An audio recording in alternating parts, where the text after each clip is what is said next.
Now, we've driven all three cars separately on the channel before. In fact, just recently we reviewed the M50 version of the i4, which, whilst good, I just felt was lacking a little something. And I think it could be this one here, the eDrive 40, that could be the sweet spot in the range. But of course, we have to find out if it is by putting it up against its two main rivals. And we kick off with the Polestar 2, a car we rate really highly. This was the first real contender to the Model 3. And here to defend its crown is the Tesla Model 3 and its long-range guys. Just like the Polestar, it features a dual motor, so all-wheel drive, and we feel this could be the sweet spot in the Model 3 range. So, without further ado, welcome to Rod and Charlie, welcome to the contenders, and as always, welcome to AutoEV.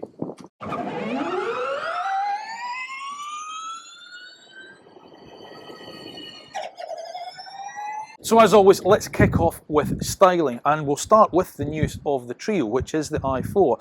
And I tell you what, it's kind of growing on me, this. I wasn't a big fan of this kind of rabbit tooth grille, but the more that I kind of see it, the more it's sort of growing on me. What do you guys think? I'm still on the fence, really. I can't make up my mind. I think it's still a little bit ugly to me. Yeah, see, I quite like this bit here where it just, you know, the badge kind of insets in there, yeah. And you know, when you're driving it, you kind of see these kind of muscular haunches and Rod. Yeah, no, I like it. I like it. But it is very BMW. It's kind of, yeah. We've seen this all before, and I'm looking for something new in an electric car. I've got to say that, you know. Yeah, that's a fair point. Nicely. Yeah. But you know, it's not rocking my boat. I do like these lights though.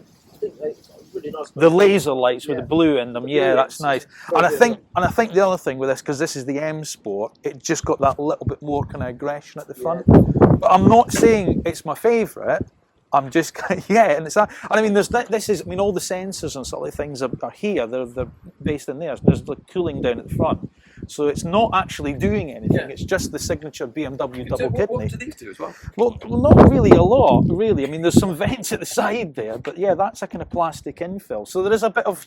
That's very EV though, isn't it? Just these kind of blanking plates that don't do anything, but they're just styling. There's a bit of fakery going on, really, isn't there? There's some of these bits that don't really kind of work. But on the whole, I think what they've done is they've styled it so that it's not going to frighten you away.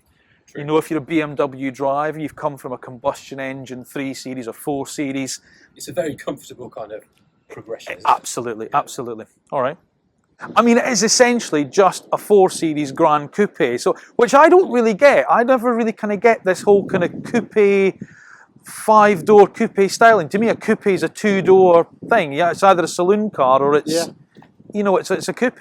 I don't get what they're kind of achieving that. But again, I suppose it might be quite spec dependent. You know, depending on the. I think these alloys do a little bit of justice with the M Sport. Yeah, definitely. You know, that, and then obviously really elevates. I really like that kind of touch there with the grille.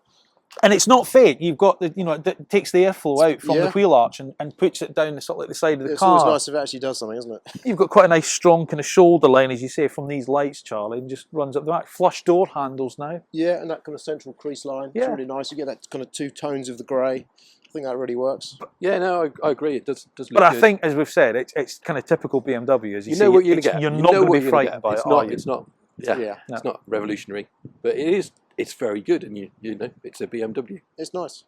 And it's to say, it's this coupe back, but it's a hatchback. It is actually a hatch, you know. So you've got the, you know, the fully pledged up hatch, nice and easy and practical. You off on holiday again? Absolutely. No, it does. It's really, you know, it's a really good car, isn't it? It's what you expect. Boiler there. I'm not sure these kind of stuck on, but the diffusers here, obviously, that's where you'd have exhaust pipes. Obviously, in a I like the light clusters, I've got to say. Yeah, they've got a pretty kind of distinctive kind of look to them. They're really sleek, aren't they? They're kind of really narrow, aren't they? It's really a nice touch. Yeah. But it comes back to that what we've said, you know, all along. It's just another BMW. Shall we take a look at the other two and see what we think of that? I think so. Yeah. It's the style of them. What I just don't. It's just so humdrum and plain. Bryan and Tesla. I just think, you know, the tech of them is so great, But why not just have someone that can? I mean, all that Well, it's money. interesting. We've got a different perspective today, haven't we? So you can hear what Charlie and I feel about Tesla as well as the styling of them. It's just got this weird kind of guppy mouth going on. It looks too You're right, tall you're right. Yeah, and I have narrow. to agree. It's just a little bit bland, isn't it? And Tesla haven't moved on at all. My dad No. in the 80s used to have a Vauxhall Cavalier, and there's a slight whiff of that. I don't know. Coming down here today, I must have driven past 10 of them, and they just don't stand out. They don't make you look a second time and go, oh, that's a Tesla now. Yeah. They're so blended into the background. But we've got to acknowledge the position Tesla has, and a lot of people like this. So oh yeah, as I say, the it's tech's not- wonderful, and we know that in terms of charging capabilities and stuff like that. But it's just the styling. It's like it's the last thing that they've not are you kind of changed. thinking they've been a bit lazy about it? Yeah. I'm kind of feeling that it's kind of they Really could have moved lazy. it on over the last this model they could have. All that money that the company's worth, and they can't go out there and go to Pininfarina or get somebody like Peter Horbury on board, or or Ian Callum and say, I think Joe is a good-looking car. I think that's what it is. It's just a bit annoying that it could be such a good car and it's not. So Well, don't get me wrong, I think it is a great car, but Yeah. it's just that styling. I think it lets it down. But there are sort of practicality things that I do like about it, which kind of affect the styling, like this really low front windscreen. Yeah. You do get great visibility. You Yeah, do, that's chat absolutely. Because on the Polestar you don't quite get that depth Yeah, of that's field right. of vision That's that you do true. on this. So Yeah. I was going to go to sleep in a minute. I'll tell you what I do. I will give this a bit of a caveat. I think the colour helps it. When Yeah, you see them in yeah. white, they look like an appliance. But the 19-inch wheels and this dark blue metallic paint, and now they've got rid of that silly chrome. You've got the black pack on. That works. The sides are definitely better than the front. The front view it's a bit squashed and a bit funny. Yeah. The side view is definitely better. This is quite nice. This sharp piece there, that's nice. I don't mind that. And it has got, but this isn't a hatchback. This is a booted saloon. You think it's going to be the hatch with that profile, but it's not. It's a saloon. Yeah. I mean, it's been sat outside my house, and I can see the side profile, and I have been looking at it thinking, it is a pretty good looking car. Yeah. From the side. From the side. From the side. Yeah. The rest of it's just a bit. I'm not a fan. Can you tell? Oh, I don't mind it. I think it looks good. All right. A lot of people like it, Brian. It's a bit like. Well, plenty of people buy though. Anyway, let's move on. Yeah. And I think the back's pretty much just as plain as the front, to be honest with you. Yeah, I have to agree. Does nothing for me whatsoever. I mean, the performance has got that kind of carbon blade spoiler, but that's the only thing other than that. I don't know. When you pull it behind one though, it's kind of. There is kind of a weight to it, isn't there? And it does look quite substantial from the back. So if you looked at it that way, I'm quite substantial from the back. That doesn't mean necessarily we say all that are. I'm good looking. No, but There are nice touches though. This light cluster, like just kind of the angles on it, and the integrated kind of charging port. That I do like. Yes, that's a cool that I bit, do isn't it? like. Yeah, That's yeah, really cool. Where you've got that integrated charging port. I That's think true, that that's is true. a really nice It's a nice touch. I do touch, like that. And it is, when the boot opens, they've now done for the 2021 model. They changed the guttering here because it used to be when you opened, if there was rainwater, it just used to flood in. So they've changed the angle of that, and it's much better. But I think, if I'm being honest with you, it's my least favourite looking of the three cars. I probably agree with you there. I mean, just look at it now, and you see the big window curving over the back. There is something slightly Jetsons futuristic about it. And that was great at the start, but perhaps it should have progressed on in my mind. I don't know. I think when you compare it to the other two, I think you've got that sharp edge styling on the others, whereas it's more kind of softened out and a little bit bland. It's like the Sierra, the jelly mould, when it came out in 1982. Harsh, Brian, harsh. And we're all still old enough to remember 1982. That's That's the thing. Anyway, let's check the Polestar out. Come on. Okay. Now, you see, now you're talking. I think the Polestar, is an incredible looking car. I love the way this thing looks. It's quite Volvo-esque, but it's different enough. This is where, because you've always had a thing for Volvo, so this is going to appeal to you. Yeah. However, I've got to say, I really like the styling of this. Really do. It's these four hammer headlights, and you've got the little Polestar badge in it, and this lovely, and this is always body colour, this badge. Yeah. So no matter what colour you get, it's always the body colour, the blocky kind of grille, the lines really nice. just work. I just think it looks an absolute sensation. And this is one of my favourite, this visor graphic of the window line. with this blacked out, so that you've got that kind of roof line. It's nicely bumped up together as well. It's not, it's not like a long bonnet. It's there's something nice about the stance of it here. I love these little kind of haunches here. They're Yeah. a really nice, subtle sort of touch to the front of the bonnet there. The only bit that sort of bugs me, and we'll see this more in the side profile, is if you see where the bonnet line just kind of wraps there, it then drops a little to the top of the door. That's the only little bit that bugs me. It needs to almost... To be honest, Brian, I hadn't noticed that until you pointed it out. But yeah, I'll have a look at that. That's the only bit, but the rest of it, I think, looks... Oh, I think this is an absolute classy looking As you piece say, of kit. yeah, it is. And it's the detail of it all. In the lights, there's a little Polestar logo done in Helvetica. It's just, it's little touches that make it really nice. Cooler than a Scandi Noir drama, this thing is. It's just the exactly. Scandinavians just got it on point. Even my 17-year-old son says, that's a nice looking car. It's a good looking car. It is. The side profile, just again, it's like the front. It just, the clean, crisp, everything. There's nothing superfluous about the design of this car, I think.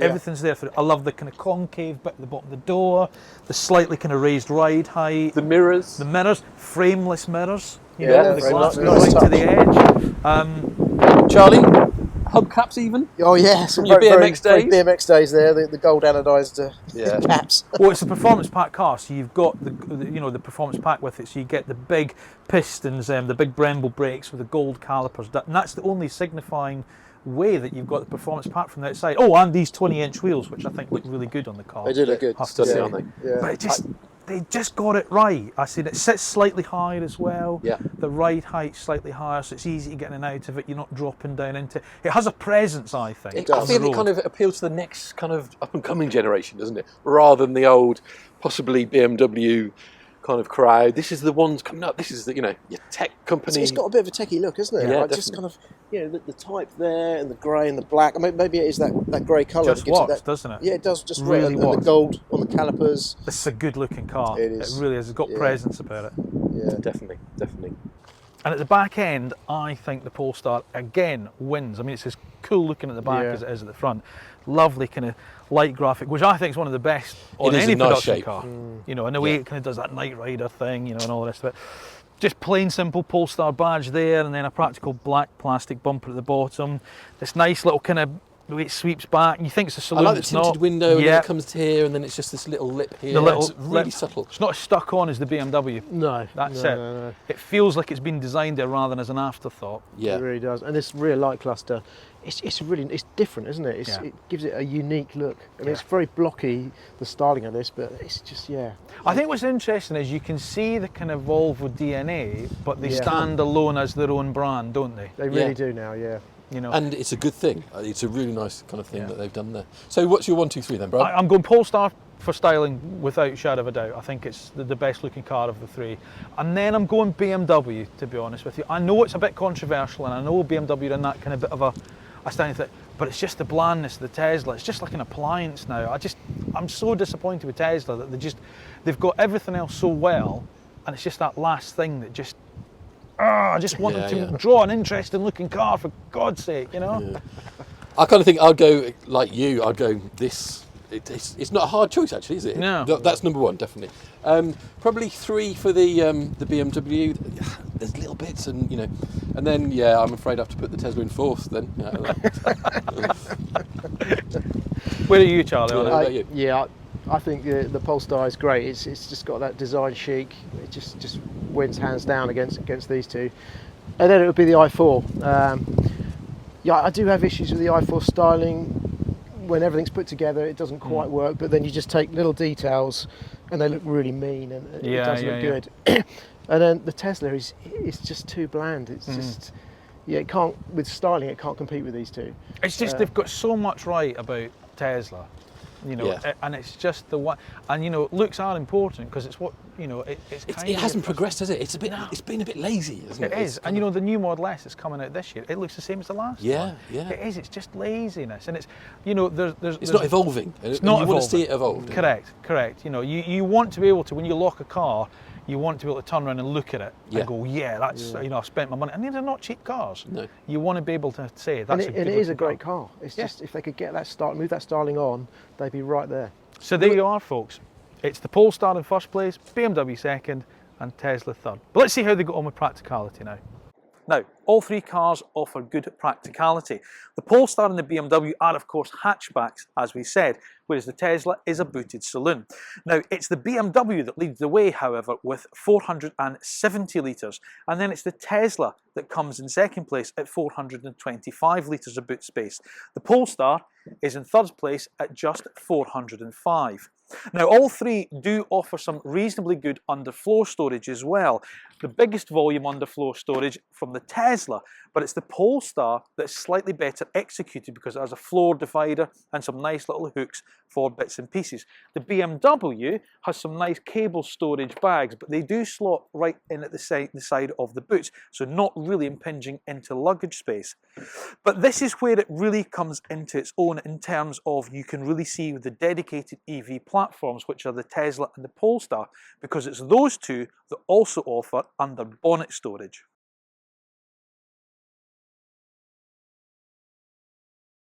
Now, rear seat space in the BMW, again, like Tesla, is okay. A bit tight, again, just underneath. We try and get your feet underneath the driver's seat, and again, you feel that your legs are pushed up a little bit. No flat floor in the BMW. You've got this raised transmission tunnel. So if you do have a middle passenger, it's not quite as good for them in that sense. This car we've got is fitted with the rear air conditioning as well. And you've got two USB-C charge ports there. Your mat pockets on the backs of the seats. Good deep door bins with bottle holders. There is a flip down armrest with a flip up lid for two bottles in there, and you also get load through from the boot as well. You can see this car's also got my daughter's child seat fitted, so good access to the ISOFIX points. It's better than the Tesla in that point, from that point of view. Headroom, well, it's okay. Again, enough for me at 5'7", 5'8". People close to 6 foot are going to find it kind of encroaching into them at the side here, but it feels much darker in here. Now, of course, the specification will have some bearing on that, but obviously you don't get the big glass roof in the BMW that you do in the Tesla, so it does feel a little bit more enclosed in the back, a little bit more claustrophobic. But don't take that as a bad thing. There's plenty of knee room.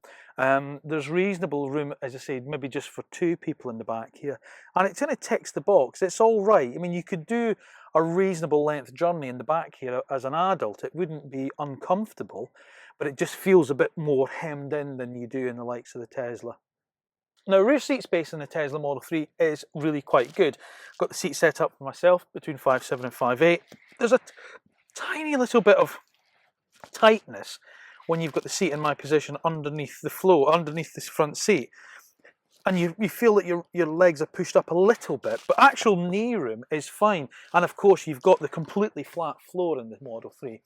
Headroom's okay for me. I think if you're approaching 6 foot, then you're going to be sort of like tighter up against this, up against the roof. But where it really is noticeably good is this massive big glass roof that you get in the Model 3. It floods the cabin with light, and as much as I don't particularly like this white leather, it makes it feel more spacious than maybe in some respects that it actually is.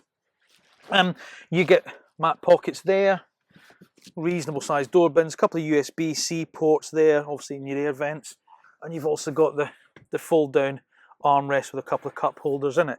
So yeah, it's okay. I think 3 across is going to be a bit of a struggle unless it's children. ISOFIX points are located obviously in the 2 outer seats, and they're relatively easy to get to, although not as good as the BMWs. But it's okay. I'd say, you know, the Tesla does a good job of having interior space. As I say, it certainly helps with that big glass roof, and there's some nice little touches, you know, the little kind of flip down coat hooks here and the little lights that are up here. These are quite nice, but yeah, it could be better. As I say, it's just feeling tight underneath the seat, and as I say, underneath that sort of like thigh support there, it feels like your legs are pushed up, but on the whole, pretty good. But if it's rear seat space that's an issue to you, then the Polestar, I think, kind of wins the day. There's acres of lounging room. I can get my feet right underneath the seats in this one here. Headroom's a little bit tighter than the other two, but again, you've got this big glass roof that's fitted to this particular car. If you're approaching the 6 foot, you're going to be closer in terms of the ceiling height, but there's much more space here, and the actual seats themselves that you sit in, they're hugely comfortable, just like the front seats. They just support the rear passenger really well. There's a little bit of wraparound on them. Again, middle passenger won't fare so well because there's a raised centre console here. Despite being an EV, you do have this raised console. Heated rear seats in this particular car. There's a 12 volt, two USB-C charging ports there, and vents. Good sized door bins, not quite as good as the BMWs, but okay. Flip down armrest with 2 cup holders there as well. But as I say, it's just the feeling of more space and more comfort that the Polestar wins as far as I'm concerned in this category. It's just a nicer seat. You also sit slightly higher in the seat. It has a sort of stadium style seating, so your view forward in the rear is much better. So there's less chance of, dare I say, something like car sickness for children, because you do sit slightly higher up, not quite as hemmed in as you do in maybe say the BMW. And obviously if you had the Tesla with a darker interior, that might feel the same. So yeah, as far as this side of it goes, as far as this side of the test is concerned, I think the Polestar probably offers the best rear accommodation. Now, much like the exterior we were talking about earlier, the interior is familiar if you're a BMW driver or you're used to BMWs. They've not stepped too far away out of their comfort zone, apart from this big curved information screen up here, the infotainment and the driver instrumentation binnacle, and it's curved. It reminds me a little bit of the ergonomics you used to get on the 3 Series and the 5 Series from sort of the 1970s and 1980s, when it was all angled in towards the driver. It's really nice. Again, there's a lot going on at first, but it's nice and easy to see, it's nice and easy to read. And actually, once you start to get used to it, it's actually quite easy to operate. So what you have in front of you here is the driver. You've got your speed, you've kind of got your miles per hour in a digital readout, and also a kind of weird kind of linear form. You've got the power meter here, obviously it would be a rev counter, gear indication display, miles, battery state, and then other little information here. So that's all nice and easy. And then you can choose what's in the middle here. So for instance, if you've got media playing, you can have the media there, or if it's navigation, you can have that there too. And that's controlled by the controls on the steering wheel here. Again, nice and simple to use. Obviously, depending on what you want, so you can change it to your map, change it to sort of like a different sort of compass setting, or you can have it so that the car's there and obviously anything in front of you is shown as well. So again, configurable, nice and simple. That's great. You move across to here, and then everything really else is controlled by here, which you can either use as a touch screen, simple enough, or you use the familiar eDrive controller. So your passenger also has access to it, nice and simple. And there's a lot of apps that you can put in here. And at first it does seem like a lot, but actually the more and more you start to use it, the easier it becomes. And it's got a nice quality feel to it when you turn it. It just clicks. You can log into your Spotify account from here as well. You can have various different things up. We can just go straight to the maps. It comes with wireless Apple CarPlay and Android Auto, which the other 2 cars don't have. Well, the Polestar has Android Auto, but not Apple CarPlay. There's a wireless charging pad in there for your mobile phone. A couple of decent kind of size cup holders there, a 12 volt socket and a USB port there too. Like the other cars, you have to go into the menu system to alter your climate control. But again, once you do, it's nice and simple. It's well laid out and it's easy to use. It's not as difficult to say like the Volkswagen Group cars with the slider controls. It's just nice and simple on the BMW. I really like it. And as I say, the more I've spent time with it, the better I get with it. And I think that's the key with it. The more time you spend with it, the easier all of this becomes. It can maybe seem quite intimidating at first, unless you've been a BMW driver, in which case all of this will be familiar to you. The graphics are nice, it's well laid out, and as I say, I must admit, I'm finding it really, really easy to live with and get on with. The driving position's good. The seats, they're not as soft as the Polestar, so they do feel a bit more hard. You sit in them, you don't, whereas obviously we've said the Tesla, you kind of sit on those seats, they don't feel quite as supportive in that sense, but there's a lot of adjustment. You can extend the front squab, there's a lot more adjustment on the backrest. It feels really good. I really like this interior. it works. And as I say, as confusing as it all looks at first, I promise you, it really isn't. Where it is a little bit, where it differs from the other two, and maybe the other two do it slightly better, is the other two feel different when you get in them, but they feel different in a really simple way. They do seem to have moved the game on a little bit in terms of dashboards and interiors of cars. This could be, you could lay the blame at the door of the BMW. They've not gone radical enough like they have done with, say, the original i3 or the bigger iX. Now, what more can be said that we haven't already said about the Tesla Model 3 interior? Well, let's just go back over it again, because I really like it. I've always liked it. I think this central infotainment screen works really, really well. Once the trick is to get used to it. That's what I've always said to people. You need to get used to it, because everything is controlled from in here. So all the car settings are in here. So just to simply get into changing the lights from auto to on, it's in here. You've got to go in here to change the locks, you know, to automatically lock or set everything up. It's in here. But that's fine. As I say, you just have to get used to it. It's like moving from one type of smartphone to another. As soon as you start to work it, as soon as you start to figure out where everything is, it's fine. It's okay. The only caveat I'd give to that is it's sort of difficult to do on the move. Obviously, when you're concentrating on driving and everything's in here, you kind of want to just be able to get something at a quick at a glance. Then you have to go into it. You know, and silly things like opening the boot, and you know, in the front boot, you come in the charging port, you've got to get in the car and do all of that. There just isn't a handle where you can just do it from. But I'm nitpicking with that, and I think the majority of people would agree that this actually is, once you get used to it, a really simple and easy way to deal with car interiors. I love the look of it as well, the kind of simple minimalist look of it, and it sits in a nice position, because obviously what it doesn't do is interrupt your view of the straight ahead. So actually where you're sitting driving position wise, the base of the windscreen is nice and easy to see. It's right there, and it's a good depth of screen too. And this sits well into your line of sight as well, which is good, because that's my only other fault, is the speed readout is up here. And I'd really like it if they put a head-up display just so you could see something in front of you at a glance. And that's where the Polestar and the BMW win. You've got that familiarity of just sitting at the straight ahead, and all the information you need is there, rather than having to divert your eyes onto this screen. But as I say, on the whole, it's fine. And as I say, once you start to get used to it, you'll soon figure out where everything is. Twin charging pads, twin wireless charging pads for mobile phones are there. You get a nice deep cubby box in there at the front, a couple of good cup holders here, big central deep door bin. The wheel is okay. It's a nice, I'd say it's a nice diameter, just slightly too thick. It needs to be slightly thinner. They're following BMW's lead on that one, I think. And then you've got your indicators and wipers here, and then your transmission stock on this side. The only other downside, I'd say, in terms of, you tend to sit in the Tesla, on the Tesla rather than in it.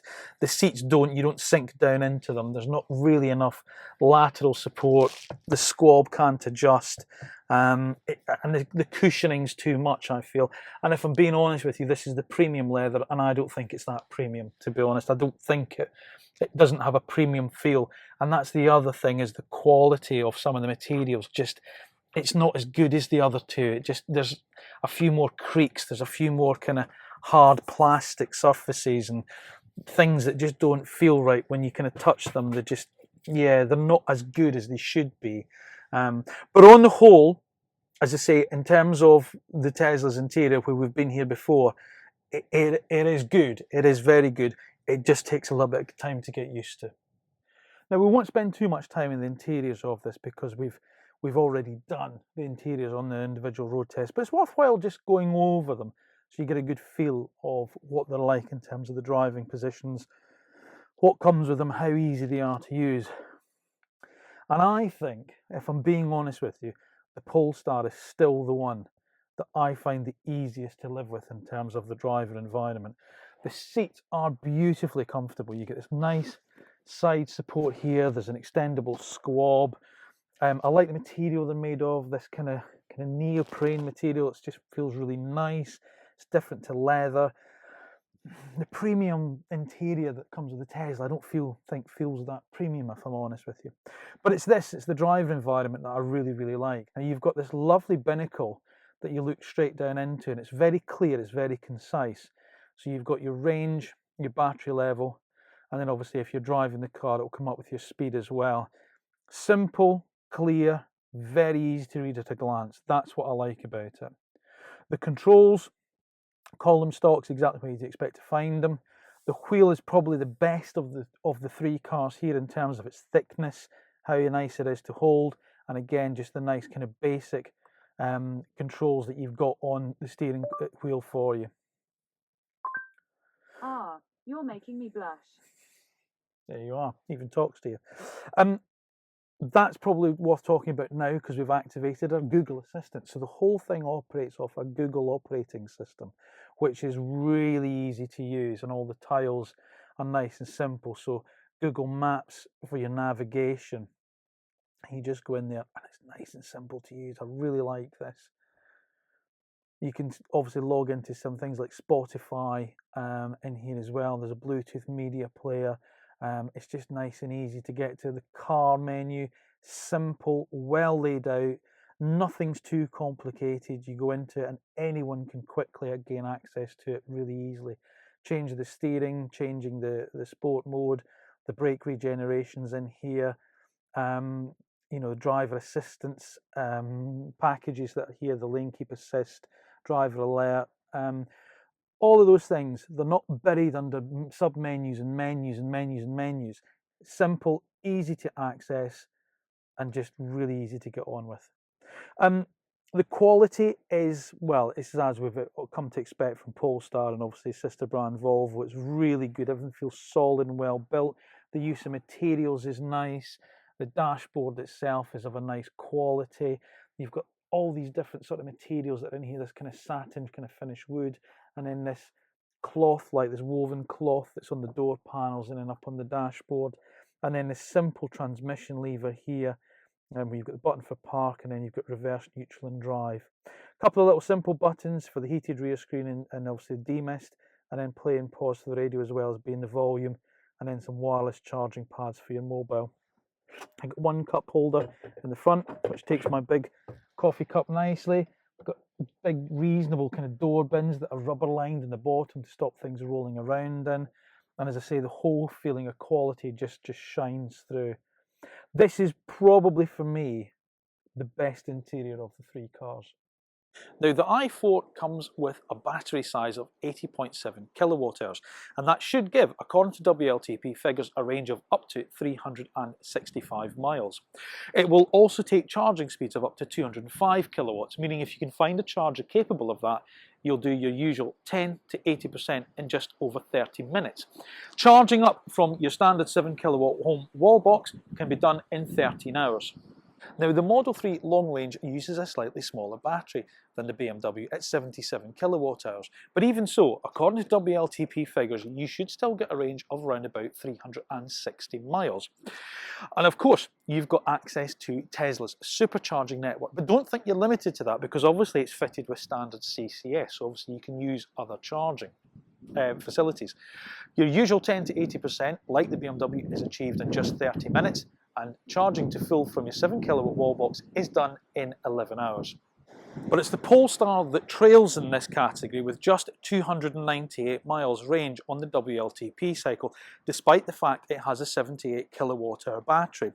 It will also only take charging speeds of up to 150 kilowatts, meaning the benchmark 10 to 80% is a little bit longer at 40 minutes, and charging from empty to full from your 7 kilowatt wall box is around about 13 hours. Your driving position's good, everything's well laid out in front of you.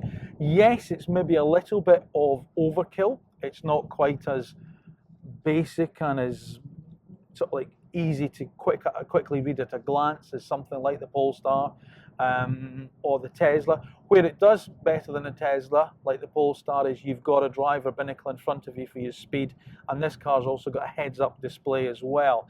So again, that information you need at a quick glance is there. But I'll come back to it. It's the chassis composure. It feels absolutely spot on. 0 to 60, well, it dispatches that in 5.7 seconds, but I have to say, it feels quicker. It feels faster than the basic numbers suggest that it would be. You've also got different driving modes. You've got Comfort, Sport, and Eco Pro. Obviously, you know, they pretty much do as they say on the tin. Sport just sharpens everything up. Everything starts to glow a bit red. The throttle's a bit sharper. The steering's got a little bit more feedback to it. And obviously the acceleration's that little bit more alacrity, has a bit more alacrity to it.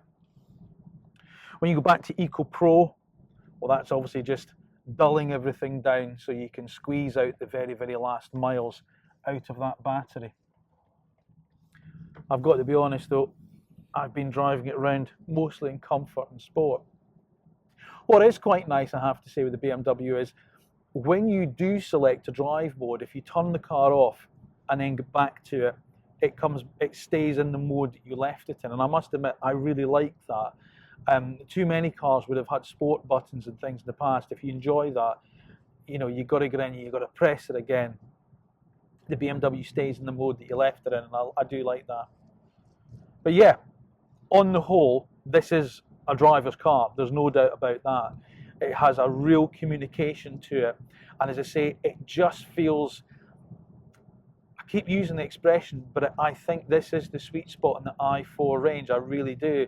It's just enough power. It's got just the right amount of feel to it. And the chassis composure and the weight behind the controls and the acceleration that you get from it, I think this is a better car than the M50. I really do. I think this is the i4 that I would have. Now, surprise, surprise, it is the Tesla that wins the performance stakes.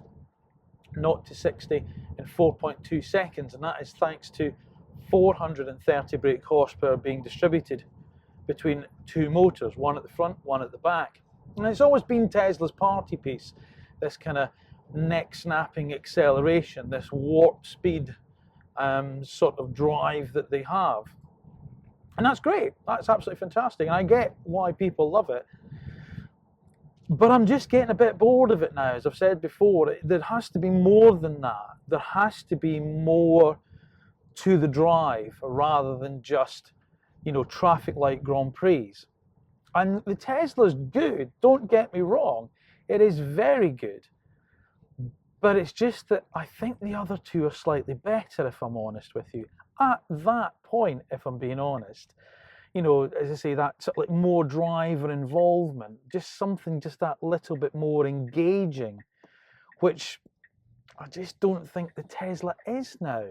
There's a detachment that I find with it. I just don't feel part of it. There's just something missing when it comes to sort of like the involvement of the driver in it. You're turning this and you're pressing that, and that's it. It's very sure-footed. It's just not that much fun. There's a layer between you and what the car's doing. And that's where I find it just, yeah, it's just lacking that interaction that the other two have. You're not really sure what's going on.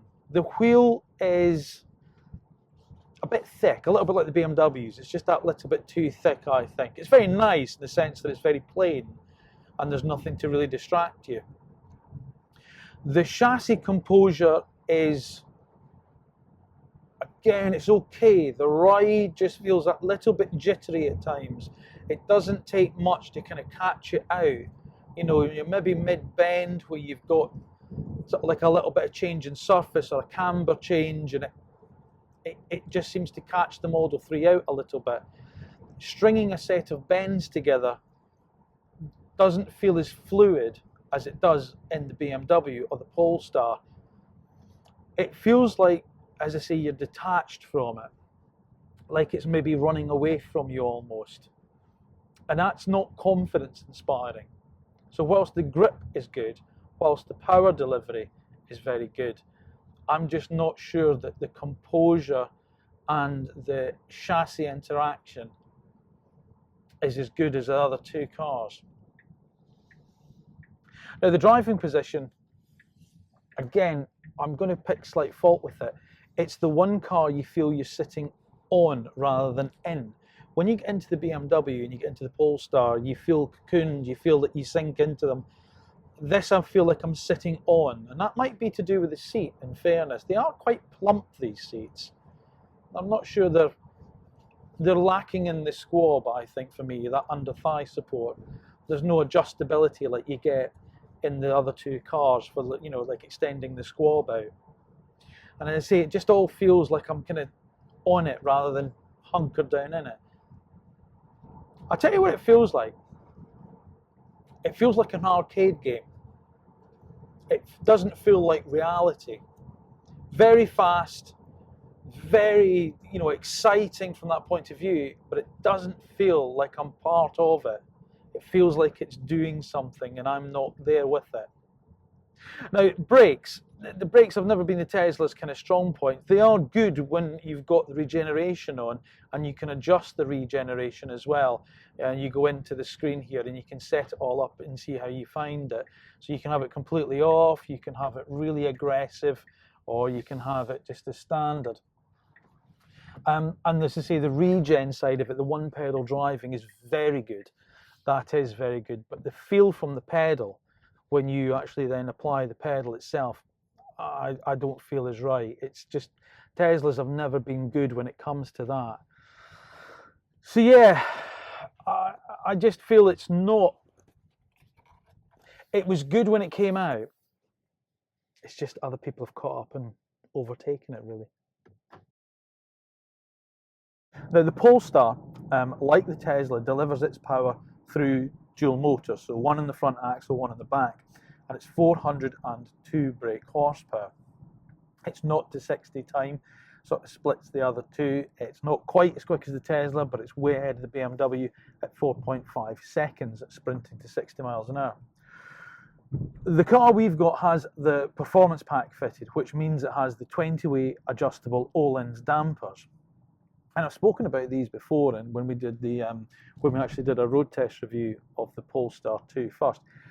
I like the idea that you have the adjustable dampers, but they're manually adjustable. I mean, I'm not really sure that, as I say, you'd want to be sort of like stuck underneath the car with a set of spanners trying to adjust the dampers to get a firmer ride or a softer ride.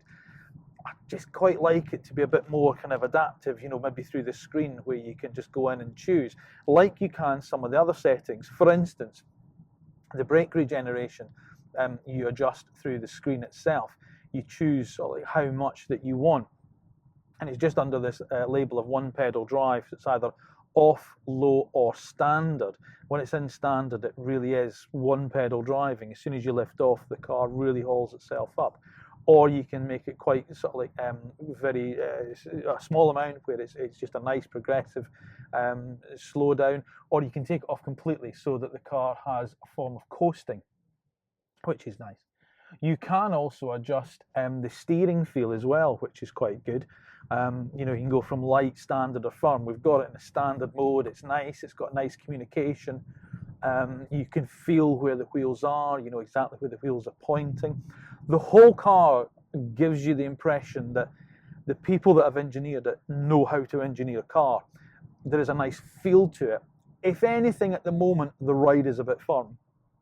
Of the three cars, the ride is probably quite firm, and it's not jarring, it's just firm. But of course, as I say, you could slacken that off, but you've got to do it manually, and that's my only real bugbear with the Polestar. I'd just maybe like a button that you can go into and set between, you know, sort of like soft, mid, or, you know, comfort, sport, and track, or something like that, where you can take a bit more advantage of the adjustable dampers. But as it is, you know, don't get me wrong, I'm saying that, I mean, I'm splitting hairs. It is a beautifully comfortable and nice car to drive. As I say, the ride is just that little bit on the firm side at the moment, and you do tend to notice sort of like, you know, irregularities in the road surface a little bit more when it's like this. Now, we've driven the Polestar without the performance pack. We've driven the smaller battery car, the lower powered cars, single motor ones, and actually they do have a nice ride quality to them. They are very, very nice. So we do know that you've got that ability just to take the ride down a notch or two. What else to say about the Polestar in terms of the way it drives? Well, other than the fact that it drives really nicely, the performance is instantaneous. It's not the kind of neck-snapping acceleration that you get in the Tesla, but I quite like that. I like the fact that it is just that little bit more progressive. It's just a little bit more linear in the way it delivers things. It's just not that instantaneous. But it's enough. You know, I mean, as soon as you put your foot down, the car will respond. And I like that. You do get the impression you sit a little bit higher than you do in the likes of the BMW as well. There's a bit more of a kind of uprightness to the car. And I think that's deliberate. You know, you still sit in it. And that's what I like about the Polestar, and I always have. I like the way the interior just kind of wraps around you, and you've got this high console here where everything's nice and easy within reach. Lovely, big, clear binnacle right in front of you. So you've got all the information there. It's easy to read, it's easy to see. Nothing is hidden away. You know, a good view out the side mirrors. You've got these kind of frameless mirrors at the side. The mirror, the interior mirror is the same. It's sort of frameless, and it just feels right. Everything just feels really, really nice and geared towards you as a driver. As I say, you know that it's been engineered by people that know how to do this. The brakes themselves, when you're not using the regen, have got a nice feel to them. They're much, much better than the Teslas. I'd say they're on a par with the BMWs, but there is a nice feel to the brake pedals. As I say, you always know that what you're pushing is actually going to make something happen, and I really like that. Steering wheel's nice. It's probably the right thickness, whereas I think the Tesla and the BMW are a little bit too fat on the grips.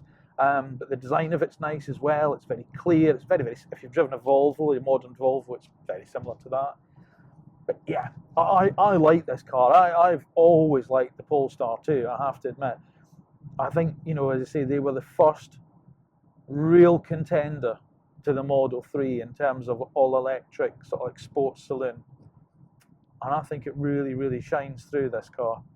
I really like it. I really like it.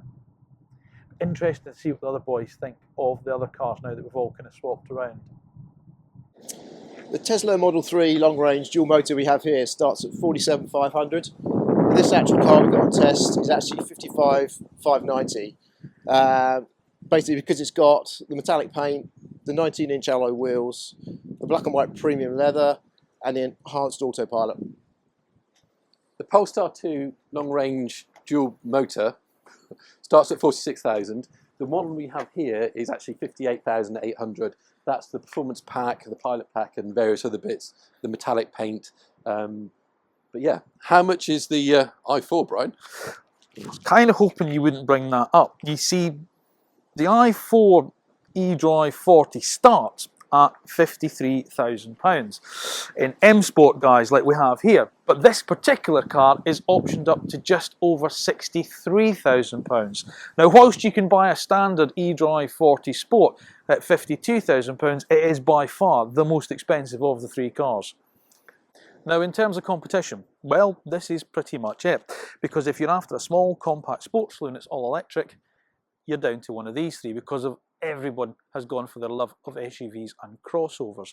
Mercedes are bringing out obviously the EQE, but it is a slightly bigger car. It's more along the lines of a 5 Series BMW, of which there will be an all-electric version of the next generation one called Kelsopre's the i5. Polestar 2 will do a slightly bigger saloon car as well in its model range, and of course Tesla's Model S has been recently refreshed, and it will be back on sale in the UK in 2022 to compete with those larger cars. Now, Jaguar have said that they're going all electric from 2025, but will they come back out with a small compact sports saloon, much like the XE? Given that wasn't such a favourable car, who knows? And Audi, will there be an e-tron version of the next A4? We'll just have to wait and see. But for now, if you don't want an SUV or crossover and you want a saloon-shaped car, this is your choice. So here's what we like and what we don't like about the BMW i4 eDrive 40. We like its chassis dynamics, its good range and charging capabilities, its build quality, and its performance feels better than the numbers suggest. We don't like. The styling is a little bit overly fussy. The packaging is compromised by being a converted ICE platform, and the price. And here's what we like and what we don't like about the Tesla Model 3. We like range and charging, the performance, ease of use, and the minimalist interior. We don't like the slightly dull styling, chassis not as good as the others, and the quality of the materials used. The Polestar 2. We like the styling, the interior. We like the quality. We like the easy to use technology. We don't like the firm ride. The range and charging speeds not quite as good as the others. And the adjustability of the dampers is a manual adjustment. So, 3 very different cars, 3 slightly different drivers, slightly less wind. What do we think? Rod? Yeah, I mean, it's a lovely choice to have, to be honest, to choose one of these as your best car. I'm kind of going to go for the Polestar, Brian, because yeah, it ticks a lot of boxes. It's kind of it's got that sophisticated look and feel that I really go for. So yeah, the handling is good, the power's good. I feel really comfortable in there. It's kind of got a wraparound cockpit. Yeah, I like that. Yeah, it's the one for me. Out of second place and third place, it's a hard call for me. The Tesla is an amazing car, and if you were just doing a half an hour test drive in it, it just wows you. The speed, the pickup. I mean, it does. If you've never driven an electric car before and you jump in that, it's like, wow. Phenomenal. You can understand why they're so popular. Yeah. But as a word of warning, remember you've got to live with that after as well. It does wow you, but you know, it's the longer term living. Yeah. BMW, yeah, I mean, I'm not disappointed with it. It's still a lovely car, but it just didn't do anything more than being an electric car. It's got a synthesized noise as well, which really annoys me. I don't know if you found that, but but it was just kind of I think what you find with the BMW, and I think we're all in agreement with it, and I like it. I mean, I won't give the game away from my verdict, but I really do like it. It isn't as radical as BMW have been in the past. When the i3 came out, that really wowed us. And the new iX, I mean, it's not particularly a great looking car, but it is a ground up EV that makes very different. Whereas this is just an electrified 4 Series. And I get why they've done it. It's to make that easy transition from petrol or diesel into electric if you're a BMW buyer. That's so true. you're not scared away by it. But I just want BMW a bit more brave. I just want to be a bit more brave. To reinforce what you just said, the i3, I mean, that had a really radical design inside. And it seems like they just chucked that out the window and then just gone back to back to that almost in a way to me. And then, so what are you finishing up with your 1, 2, 3 then? It's Polestar is number 1. It's a hard call between them. I possibly might go Tesla, BMW. So Polestar, Tesla. All right, Charlie, where are you on this? Well, I have to say, for me, there's not much that I actually like about the i4. Wow. Okay. Yeah. I think it's the overstyling of the outside and the overstyling of the inside. Yeah. And there are nice little design touches around the car, but you put them all together and it just doesn't work for me. It's just an overkill. I just don't feel relaxed in that cabin. Yes, the seats are really nice, they hug you, which is great, but it's just so much going on. But where this really does win is on the chassis dynamics. Oh, absolutely, I agree with you completely there. I think you'd have to say driving experience is a BMW. The heritage of that. Absolutely. You really feel that you can feel the rubber of the tyres through the steering wheel, which is a rarity these days. And I think this is better than the higher powered M50, I have to say. I think that's the sweet spot in the range. It's almost that's too powerful. It's like they've played that, it's an M car, they've played a bit safe, it's not what you expect, whereas this kind of does do what you expect as an M Sport. It is good, it's very good. And although it's the least powerful and the slowest, I think in terms of chassis balance, I think you're absolutely right. Of course, this is just the only rear drive of the 3, and you do feel that. Yeah, totally. And then the Tesla, I am a massive fan. You've been a fan of this, haven't you? Yeah, I really love it.